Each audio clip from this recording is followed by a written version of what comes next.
இன்றைக்கி வந்து ஈவினிங் எல்லோரும் உட்காந்து பேசிகிட்டு இருக்கும்போது அரோரா வந்து விக்ரம் கிட்ட அழுதுட்ருக்காங்க.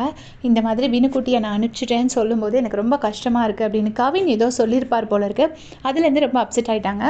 எனக்கு வந்து கமருதனையும் நான் ரொம்ப மிஸ் பண்ணுறேன். கமருதன் கூட நான் எவ்வளோ தான் சண்டை வந்தால் கூட நான் எப்பயுமே சொல்வேன், கமருதன் எனக்கு ரொம்ப க்ளோஸ் ஃப்ரெண்ட், நான் அவனை மறக்கவே மாட்டேன், அவனை நான் ரொம்ப மிஸ் பண்ணுவேன். அதே மாதிரி தான் எனக்கு வினுக்குட்டியும்.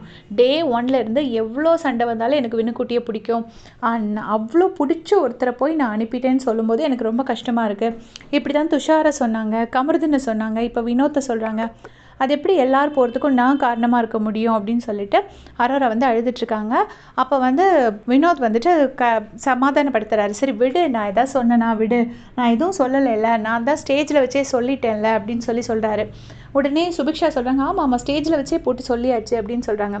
அப்போ கனியக்கா சொல்கிறாங்க, என்ன இருந்தாலும் உண்மை ஒரு நாள் வெளியில் வரும் அரோரா, நீ கவலைப்படாத, உண்மை தான் ஜெயிக்கும் அப்படிங்கிற மாதிரி கனியக்கா வந்து அரோராக்கு சமாதானம் சொல்கிறாங்க. வினோத் என்ன சொல்லிப்பார் போல இருக்குது, இந்த மாதிரி நீ வந்து சரி ஒருவேளை நீ அப்படி மேனிப்புலேட் வேர்ட்ஸ் யூஸ் பண்ணல, நீ அப்படி ஒருவேளை ட்ரை பண்ணியிருந்தா கூட நான் எனக்கு பண தேவை இருக்கிறதுனால தான் நான் எடுத்தேன் அப்படிங்கிற மாதிரி சொல்லிப்பார் போல இருக்குது. அது அவங்களுக்கு ரொம்ப ஹர்ட் ஆகிடுச்சு. அப்போது அதை வந்துட்டு திவ்யா கிட்ட சொல்லி வருத்தப்படுறாங்க. எனக்கு வந்து யாரோ சொல்கிறத பற்றி கவலை இல்லை, வினுக்குட்டியே அந்த மாதிரி சொல்கிறது வந்து எனக்கு கஷ்டமாக இருக்குது. நீ ஒருவேளை அப்படி பண்ணியிருந்தா கூட நான் எனக்கு தேவை இருக்கிறதுக்காக தான் எடுத்தேன் அப்படின்னு சொன்னாருனாலே அவர் அப்படி நினைக்கிறாருன்னு தானே அர்த்தம்.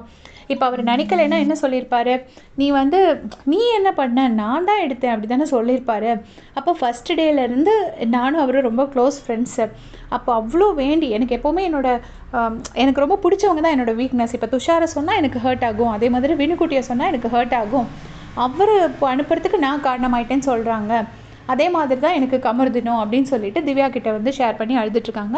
ஸோ இதே மாதிரி அப்படியே செஞ்சுக்க சேனல் சப்ஸ்கிரைப் பண்ணிக்கோங்க. தேங்க்ஸ் ஃபார் வாட்சிங்.